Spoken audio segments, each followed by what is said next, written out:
Урматтуу мусулман бир тууганым, караң. Намаз окудук азыр. Алхамдулилlah, намаздан кийин кандай бир жыргалчылык бар. Алланын сөзүн, пайгамбардын сөзүн угуп атабыз. Кээде Куранды окуп бүтөстөн алхамдулилlah окуп бүткөндөн кийин кандай жыргалчылык урматтуу мусулман бир тууган. Барып апаңыздын колуна өп койдуңуз. Аллахым энеңердин өмүрүгө береке берсин.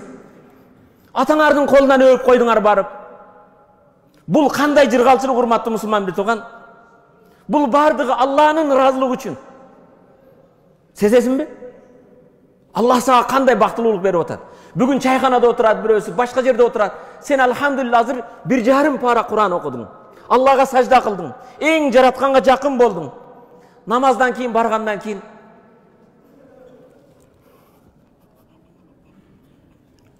үйдө күлүп күтүп алган апаңар бар. Атаңар бар, барып колуна өп, ата жакшы эс алың. Сары кылга турганда бир жакшы сөзүң сүйлөп кой. Таат ибадат жөнүндө ой жүгүр. Бүгүн иншалла сары кылдан алдын 2 рекет намаз окусаң.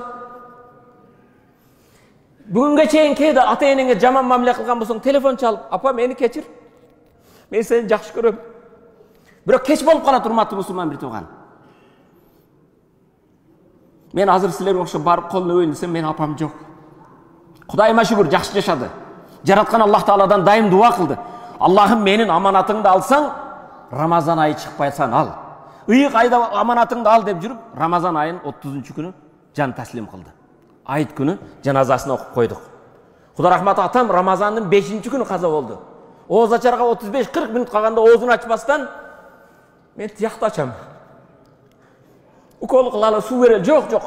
Мен оозумду тиякты ачам деп, орозо оозу менен кеткен. 2009-жылы. Урматтуу мусулман бир тууган, бүгүн сенин атаң бар экен, энең бар экен, эң бактылуу адамсың. Бар бир колуна өп, жүзүгө карап, байкуш менин атам мен үчүн чача карды. Мен үчүн бетиңе тырыш кирди. Деп ошонун бир батасын ал.